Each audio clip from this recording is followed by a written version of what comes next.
नमस्कार बच्चों, कैसे हो आप लोग? अच्छे हो? हाँ, अच्छे ही रहना, ठीक ना। अच्छे से खाना, अच्छे से रहना, घर में इधर उधर ज़्यादा घूमने नहीं जाएगा, है ना। सभी अच्छे बच्चे हैं। हाँ, तो अब हम लोग कुछ पढ़ाई कर लें। Very good. अब सबसे पहले आप क्या करोगे? हिंदी की किताब मैं पहले ही बताई ना कि जब हम लोग अगली कक्षा में मिलेंगे तो आप लोग सब कुछ रेडी रखिएगा। जैसे क्लास में जब टीचर आते, टीचर के आने से पहले टेक्स्ट बुक, क्लास वर्क सब कुछ आप लोग रेडी रखते हो ना। बस ऐसे ही जब भी आप ये देखने के लिए बैठिए, नहीं आज पता नहीं अध्यापिका जी ने क्या पढ़ाया, ये तो कम से कम रहता है ना बच्चों को, है ना। हाँ, तो इसके लिए आप क्या करोगे? Text book, class work, pen, pencil सब कुछ लेके बैठना पड़ेगा। क्यों? क्योंकि आज आपकी अध्यापिका जी आप लोगों को प्रश्नोत्तर बताने वाली है ना। चलिए, तो सबसे पहले हम लोग सुनिए बोलिए। सबसे पहले हम लोग कहाँ पहुंचे? सुनिए बोलिए। सुनिए बोलिए में क्या है, ध्यान से सुनिएगा। पहला सवाल, आकाश में क्या क्या दिखाई देते हैं? प्रश्नोत्तर, ठीक है। तो इसमें पहला सवाल क्या है बच्चों? सुनिए बोलिएगा। आकाश में क्या क्या दिखाई देता है? आकाश में क्या दिखाई देता है आपको? हाँ, आकाश में दिन में तो सूरज और रात में चांद सितारे दिखाई देते हैं, है ना। आकाश में दिन में सूरज दिखता है और रात में चांद सितारे दिखते हैं। आकाश में बादल भी दिखाई देता है, बादल दिखाई देता है ना। हाँ, आकाश में कभी कभी हवाई जहाज, हेलीकॉप्टर, पक्षी आदि भी दिखाई देते हैं, है ना। क्या क्या दिखाई देता है? सूरज, चांद, सितारे, उसके बाद फिर है बादल, हेलीकॉप्टर, हवाई जहाज, पक्षी। पशु नहीं बोलना, केवल पक्षी, है ना। क्योंकि आप लोगों की आदत है, सबकी आदत होती है पशु पक्षी, पशु पक्षी।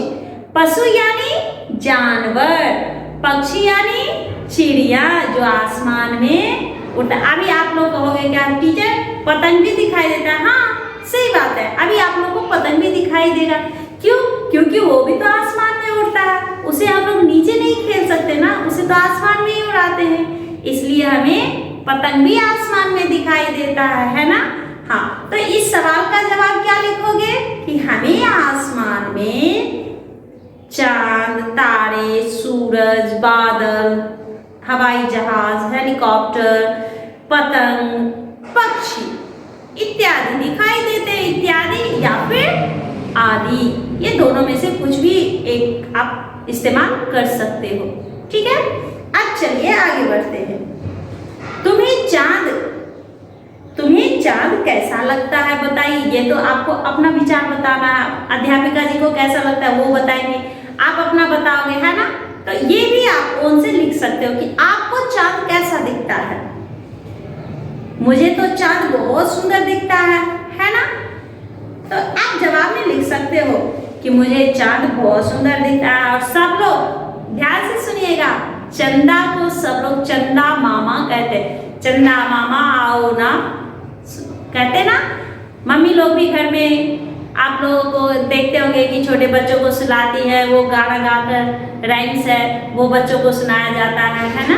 हाँ, वह गोल मटोल गोरा चिट्टा है, कौन? चांद। इस कविता के द्वारा, इस कविता में जो बताया गया है बस वही यहाँ पे वर्णन किया गया है। चांद कैसा दिखाई देता है? गोरा चिट्टा, गोल मटोल। ऐसा लगता है कि दूर कहीं सुंदर एलईडी बल्ब जल रहा है। ऐसा लगता है कि कहीं दूर सुंदर सा एलईडी बल्ब जल रहा हो, है ना।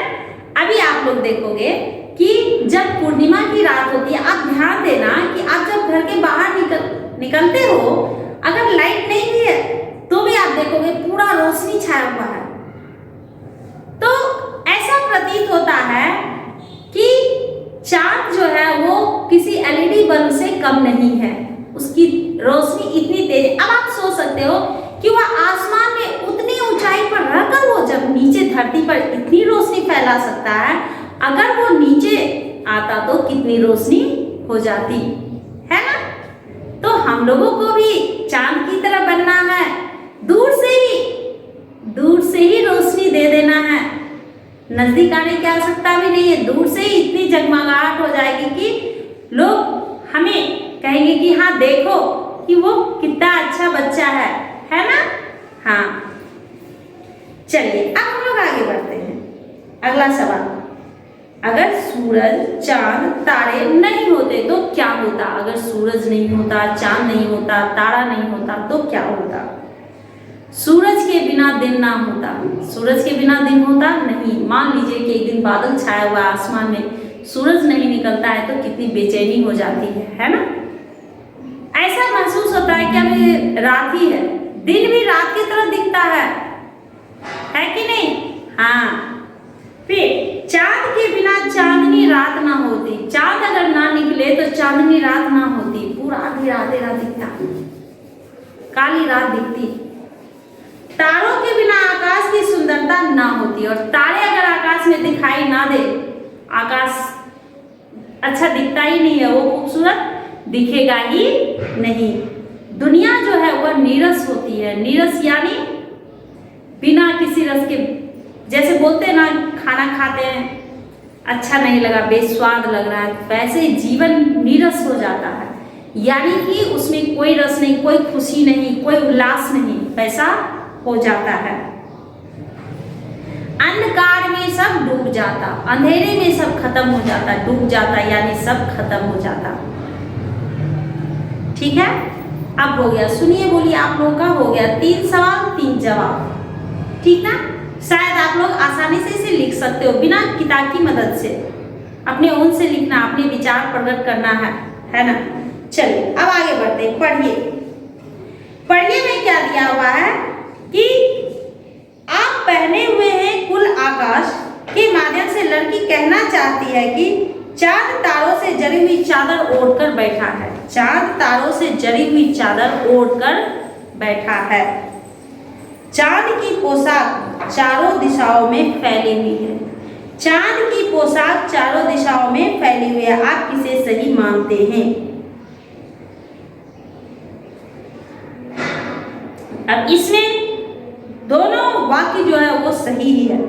चांद तारों से जड़ी हुई चादर ओढ़कर बैठा है, ये भी सही है। फिर चांद की पोशाक चारों दिशाओं में फैली हुई है। दोनों वाक्य जो है दोनों सही है। कैसे सही है? जब आपको पिछली कक्षा में मैं पढ़ा चुकी हूँ, आप लोगों को अगर ध्यान होगा तो याद कीजिए कि अध्यापिका जी ने क्या बोला था, फर्स्ट पोएम में क्या बोला था, सेकेंड पोएम। लगता है कि आप पूरा आकाश ओढ़ के बैठे हो और उस पे पूरा तारा जड़ा हुआ है, तारा चिपका हुआ है। उसके बाद लास्ट पोएम में मैंने क्या बोला? स्मिथ, यानी कि आपके पोशाक जो है चारों दिशाओं में लगता है आपने फैला दिया, इसीलिए पूरा आकाश जो है चारों तरफ है ना। ये नहीं जो यहाँ है वहां है इधर नहीं है, ऐसा तो नहीं है। आकाश जो है हमारे चारों तरफ है ना। तो इसीलिए कहा गया ये दोनों वाक्य जो है वो बिल्कुल ही सही है। हमें बुद्धू मत समझना। 10-11 साल की लड़की इसके पक्ष में चांद से क्या कहती है? 10-11 साल की जो लड़की है वो क्या कह रही है? हमें बुद्धू ना समझ। क्यों कह रही है हमें बुद्धू ना समझना? वो इसलिए कहती है कि आप हमें मूर्ख बना रहे हैं, आप हमें मूर्ख बना रहे हैं। आपको लगता है कि हम मूर्ख बन जाएंगे। हमें मालूम है कि आपको घटने बढ़ने की बीमारी है, आपको ऐसा लगता है कि हम मूर्ख बन जाएंगे, लेकिन हमें पता है कि आपको घटने और बढ़ने की बीमारी है। अब हम लोग आगे बढ़ते हैं। कहाँ आगे बढ़ते हैं? लिखिए की ओर। लिखिए। अब इसमें दिया हुआ है, बालिका के अनुसार चांद की बीमारी लाइलाज क्यों है? बालिका के अनुसार चांद की बीमारी जो है वो लाइलाज क्यों है, यानी बिना इलाज के, उसका कोई इलाज नहीं हो सकता, ऐसा क्यों है? बालिका का मानना यानी लड़की का मानना है, लड़की का मानना है। क्या मानना है? कि वह मूर्ख नहीं है, वो बहुत ही समझदार है। लड़की जो है वो समझदार है।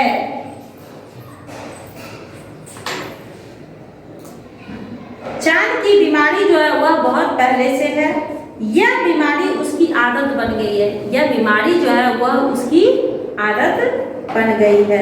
वह चांद से कहती है कि आपकी बीमारी भी अजब है। आपकी बीमारी जो है वो अजब है, अजीब है। आप घटते हैं तो घटते चले जाते हैं, बढ़ते हैं तो बढ़ते चले जाते हैं, और अगर घटते हैं तो एक एक बार तो गायब ही हो जाते हैं। पता ही नहीं चलता है कि चांद है। बढ़ते बढ़ते बिल्कुल गोल हो जाता है, और जब बढ़ना शुरू करते हैं बढ़ते बढ़ते बढ़ते बढ़ते बिल्कुल ही गोल हो जाते हैं। आपकी यह बीमारी कैसी है, कभी दूर ही नहीं होती है। बच्ची कह रही है कि ये बीमारी आपको कैसी हो गई है, कभी दूर ही नहीं होती है। घटते हो तो घटते चले जाते हो, गायब हो जाते हो, बढ़ते हो तो बढ़ बढ़ के गोल हो जाते हो। जब तक गोल नहीं होते हो तब तक तुम रुकते नहीं हो। समझ गया? हाँ। अब अगला सवाल, तारों जरा आकाश पहनने से कवि का क्या तात्पर्य है? तारों जरा आकाश पहनने से कवि का क्या तात्पर्य है? कवि ने आकाश को चांद का पोशाक कहा। कवि ने आकाश को चांद का पोशाक यानी चांद का कपड़ा, वस्त्र कहा है। चांद को केवल मुंह माना है। चांद जो है वो केवल मुंह है। आप कभी गौर से अगर चांद को देखते हो तो आपको लगेगा चांद को दो आंख है, एक नाक है, एक मुंह बना हुआ है, वो आकार उसमें दिखता है। कभी देखे हो? अगर नहीं देखे हो तो जरूर देखना। आपको लगेगा कि चांद में दो मुंह बना हुआ है, दो आंख है, एक नाक है, एक मुंह बना हुआ है। गौर से देखने पे वो दिखता है। ऐसे नहीं, ऐसे देख लिए नहीं दिखा, नहीं। जब तक हम उसे गौर से नहीं देखते तब तक पता नहीं चलता है। वही कवि इस पाठ में कह रहे हैं कि केवल आपका मुंह ही दिख रहा है उसमें।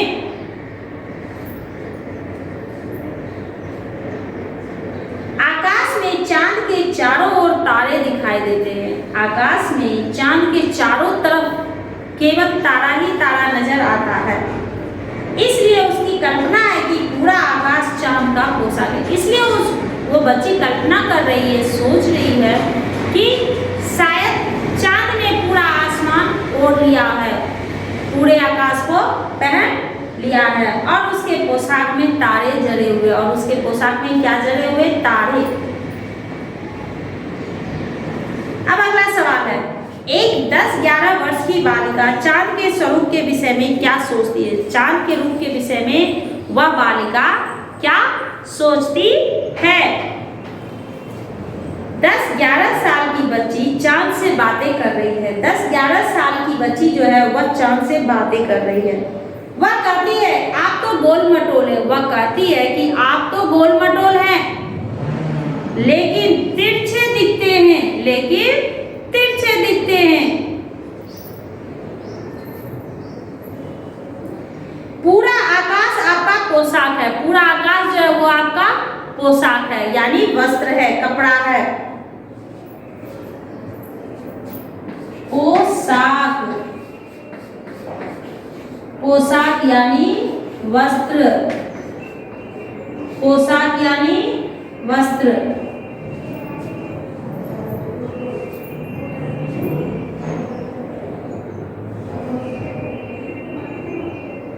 पोशाक पर सितारे रत्न की तरह जड़े हुए हैं। आपका पूरा शरीर तारों वाली पोशाक से ढका हुआ। आपका पूरा शरीर जो है वह तारों वाली पोशाक से ढका हुआ है। केवल आपका गोरा चिट्टा गोल मटोल मुंह दिखाई दे रहा है। केवल आपका गोरा चिट्टा और गोल मटोल मुंह जो है वह दिखाई दे रहा है।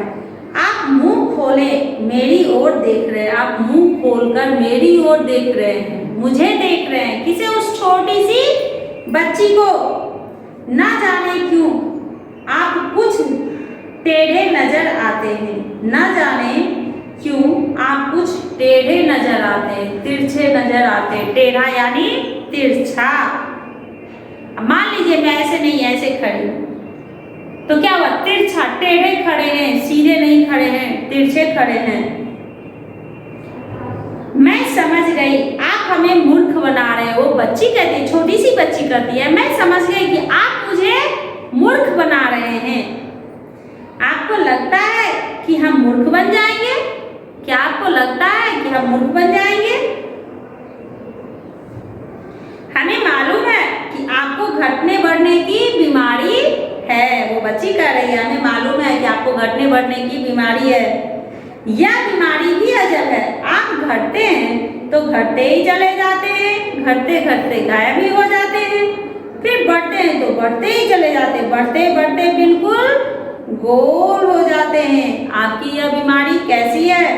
कभी दूरी नहीं होती है। आपको यह बीमारी कैसी है जो कभी दूरी नहीं होती है?